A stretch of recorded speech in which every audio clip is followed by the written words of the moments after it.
gotta love these cold winter mornings. Fog, clear skies mostly, except for those stupid clouds over the mountain. But at least there's fog. Kind of all I care about. In last week's video, we talked about the 300mm G Master. And in that video, I kind of concluded that that setup is probably the best wildlife setup that I could probably get, because I don't want to lug around those big prime lenses like the 400 and 600. 300 is pretty pocketable, and when paired with the teleconverters, produce some solid results. But prior to that, my camera bag setup looked a little somewhat like this.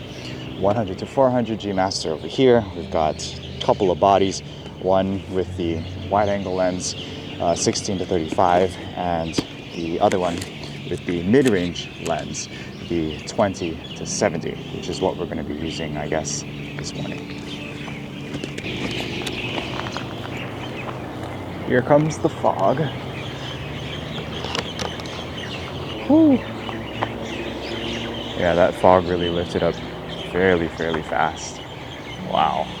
So now that I have the 300mm G Master, I'm kind of left with a pseudo dilemma, because my current mid-range lens setup is this guy, the 20 to 70 that we're using right now. I actually didn't want to use the 20 to 70 for this time lapse, but because the fog was kicking off and going crazy for a few seconds right there, I kind of forced my hand. I had to use what I had set up in the camera bag. But yeah, there's fog kicking off back there behind us. There's fog kicking off in our composition, which is great. But with this lens paired with the 300mm G Master, it kind of leaves like a wide gap in that telephoto range from 70 to 300mm. And there's no way that I'm bringing along this guy, the 100 to 400, and the 300mm G Master just to fill in that gap. And that's where this lens comes into play. This is the Tamron 28 to 200. It's a all-in-one super zoom lens, and we kind of briefly touched on it in last week's video. But yeah, I feel like this lens might be the perfect solution to replace the 100 to 400 lens, you know, to kind of fill in that gap between 70 to 300. It also has the potential to replace the 20 to 70 as kind of my mid-range landscape photography lens. So in this video, we're going to be testing the sharpness to see if this might be the perfect all-in-one zoom lens for landscape photography. So typically landscape photography is associated with wide angle lenses like this. This is the 16 to 35 power zoom lens from Sony, but there's also other wide angle zoom lenses like the 12 to 24, 14 to 24, 17 to 28. Those are all very popular lenses for landscape photography. And you know, in general, when you are shooting landscape, you want to include the wide vastness of the landscape with some foreground, midground, background, and some sky interest. And typically when you do that, you're going to want to use a wide angle lens. So that's why these lenses are so popular for landscape photography. And for, I would say, about 80% roughly of my landscape photography, I'm going to be using a wide angle lens like this, if not the 16 to 35 for seascapes or other landscape photography scenes, grand vistas whatsoever. It's going to be the 14, the 20, or the 24mm prime lens for astrophotography, for Milky Way photography, that type of thing. But there are a couple of situations where you need maybe a little bit more reach, and that's where the 20 to 70 or a mid-range lens comes in handy. That will give you coverage from, let's say, about 35mm to 70mm, maybe even up to 100mm. In fact, some of my favorite landscape photography shots were taken within that mid-range focal length. The shot of the Matterhorn, I believe, was shot at around 40mm. The shot of Mount Hood from Lost Lake in Oregon was shot at around 50mm, and our sunrise at the Temple of the Sun and Moon was shot at like 65mm. And we can't forget about the iconic fog shots that we have gotten at this location many times. These were all taken at around 50mm. And what about that other 10%? Well, the other 10% I would consider to be telephoto landscape photographs, anywhere from 100mm and beyond. And up until this point, I've used the 100 to 400mm G Master lens for my telephoto landscape photography work.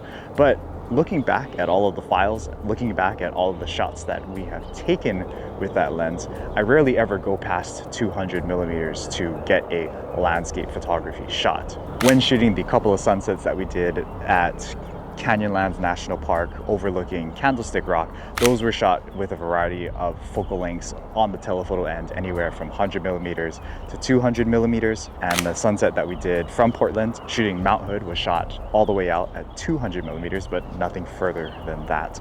And even the detail shots that we got of the waterfalls in Yosemite National Park were shot at slightly further than 200 millimeters and maybe cropped in a little bit, which, you know, makes me think that the Tamron lens, having it go all the way to 200 millimeters, we could probably do something very similar to that if we're ever in that situation again. And looking back at it, anytime I shot with the 100 to 400 G Master beyond 200 millimeters, it was usually for wildlife photography, which, like I mentioned before, we've got the better setup for wildlife photography with the 300 millimeter G Master. So Tamron seems like the perfect solution for dedicated landscape photography shoots, because you got one lens that replaces the mid-range, you got also another lens that replaces the telephoto end, so you get rid of two lenses for the price of one. But yeah, after the sun comes up, we'll take some test shots against the 20 to 70 as well as against the 100 to 400, just to test the sharpness, see how well each of these shots perform at, I guess, a variety of different apertures, and just make some conclusions about whether or not I can utilize this lens for dedicated landscape photography.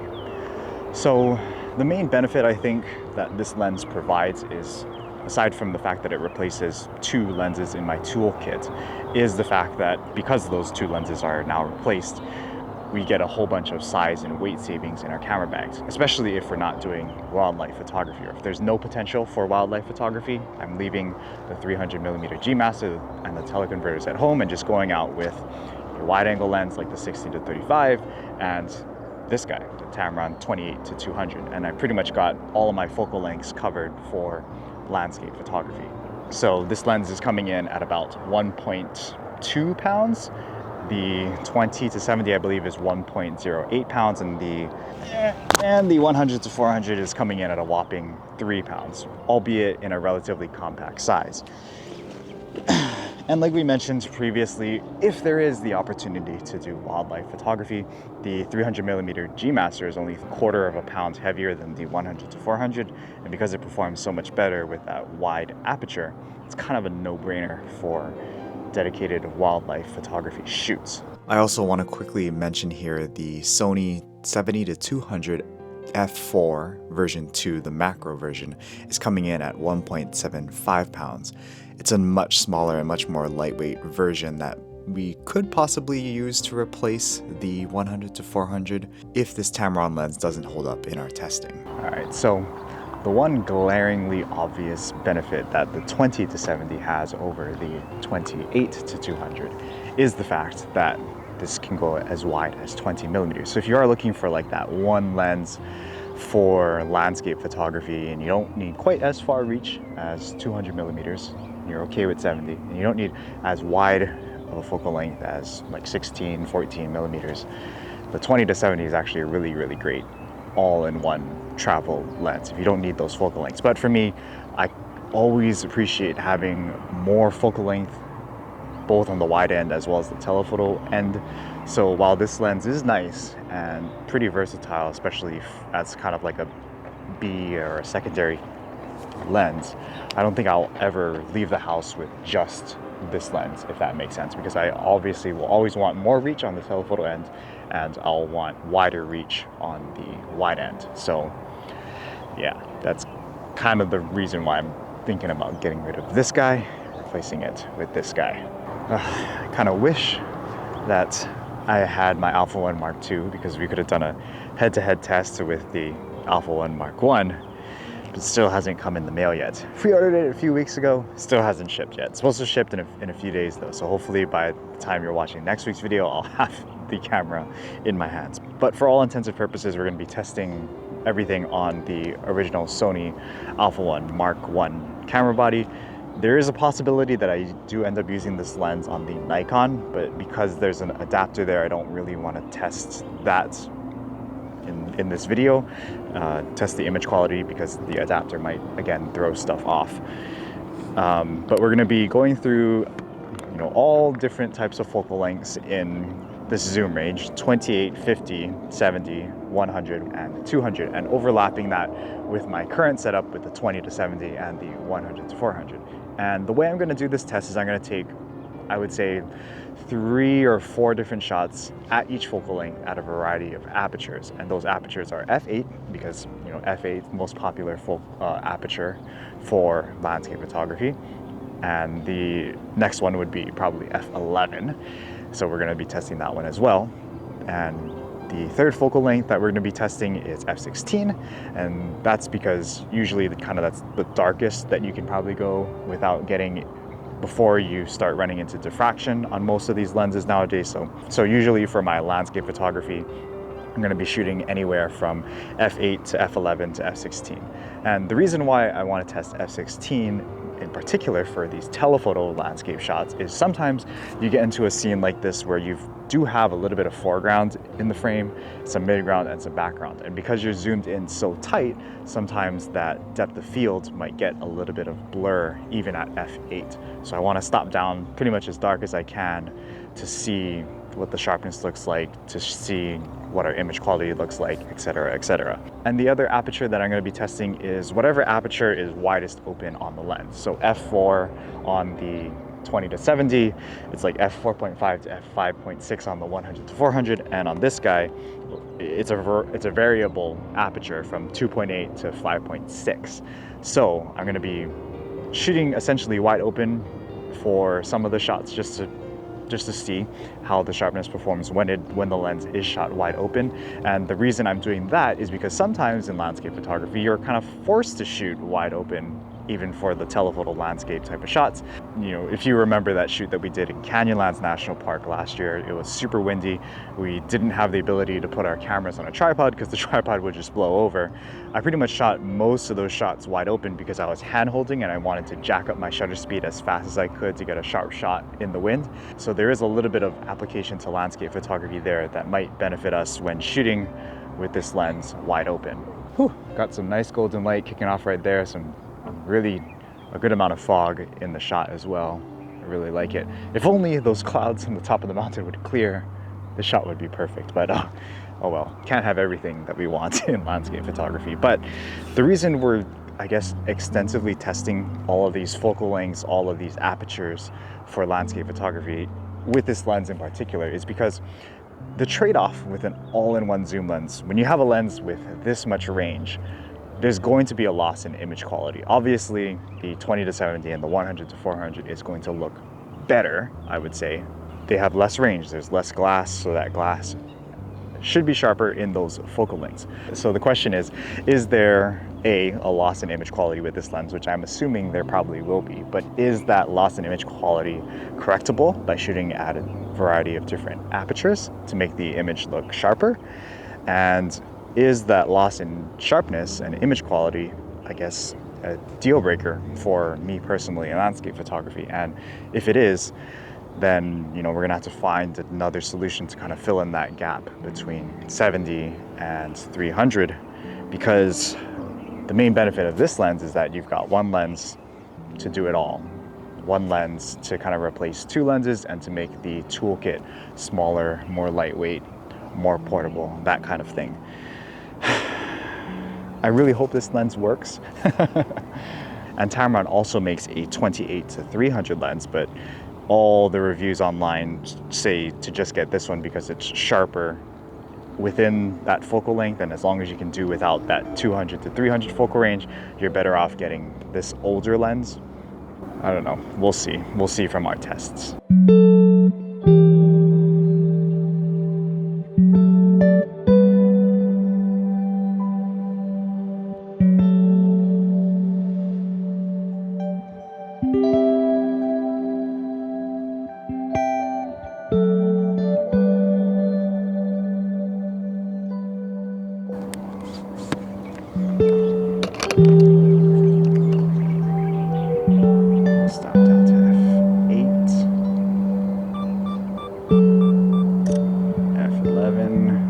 we'll take all these files back to the computer, take a look at them, and won't show you every single raw file compared to each other, but I'll make general conclusions based off of what I find in this test.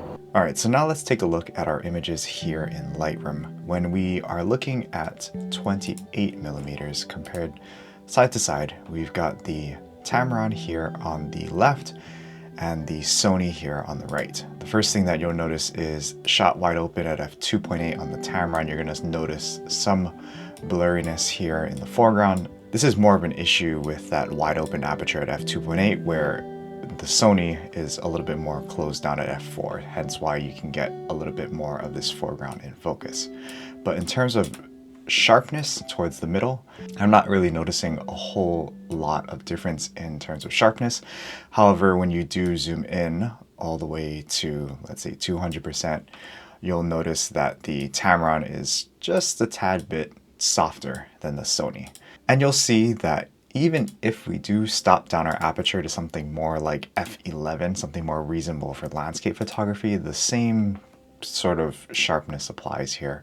At 100% zoomed in, you're not going to notice too much of a difference in sharpness, but when you zoom into those details, that's where you're going to see the difference between the Tamron and the Sony. Obviously, when we look into the corners at the widest focal length, you're going to notice a big difference between the Sony on the right and the Tamron on the left, but it's not terrible, and I would still consider this usable for landscape photography. But let's take a look at 50 millimeters, which is one of the more, I guess, popular focal lengths that I use within this mid-range focal range, if that makes sense.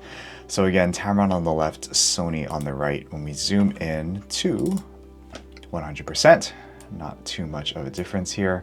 The Tamron probably looks a little bit better and a little bit sharper here in the background, whereas I guess this tree over here on the Sony does look a little bit better. But when zooming in, very negligible difference in terms of sharpness at 50 millimeters. Again, this is shot at something like f11. Let's take a look at the corners here. This is where you can kind of see the difference between the two lenses.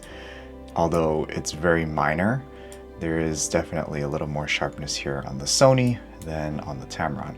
One thing that I did notice shooting at 50 millimeters on the Tamron is that you don't always get the sharpest results even at something like f8.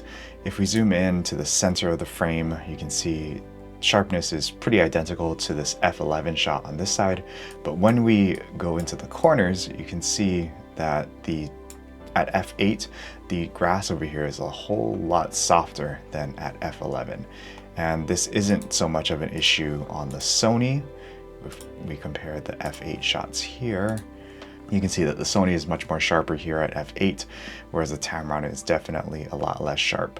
So we have to remember when using this lens moving forward, when shooting at 50 millimeters, we kind of have to stop down to f11, which may or may not be an issue, especially if light is an issue for landscape photography. So something to consider. We can see sort of similar results here when we take a look at 70 millimeters. We'll do an f8 and versus an f11 shot here. Zoom into the center of the frame. Again, comparable in terms of sharpness, but when we take a look and go zoom in towards the corners, definitely a lot less sharp here at f8. When we stop down to f11, that sharpness does improve. And compared side to side with the Sony at f11, you can see that the Sony does appear to be just a hair bit more sharper than the Tamron, but again, I would still consider this minor loss in sharpness to be usable for landscape photography in the corners. And then when we look towards the center of the frame, it's pretty much virtually identical, maybe just a little bit more of a edge towards the Sony, but maybe that's the light, I don't know. When we take a look at our telephoto focal lengths, we are now going to be comparing the Tamron to the Sony 100 to 400. So again, at f11, let's take a look here. Center sharpness, I would give the edge to the Sony, but it's not terrible at all on the Tamron. It's definitely usable, it's definitely sharp at 100 millimeters, but you can really see the difference if we take a look here in the background. You can see the background on the Sony just appears just a hair more sharper, zoomed in to 100%. If we take a look at the corners here, I'm not really noticing too much of a difference, I would say. And when we take a look at 200 millimeters at f11, let's compare these two guys. Center sharpness, when we zoom in, pretty good. I would say this is pretty comparable to each other, maybe a slight edge to the Sony here. When we take a look at the corners, it's going to be out of focus here because we're shot at 200 millimeters, but let's take a look up here.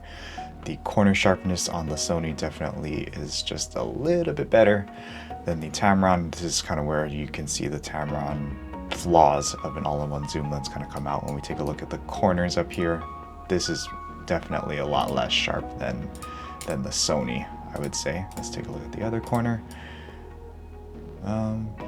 Not bad, but definitely the edge goes to the Sony in this case. Whew, wow, look at this mid-morning view.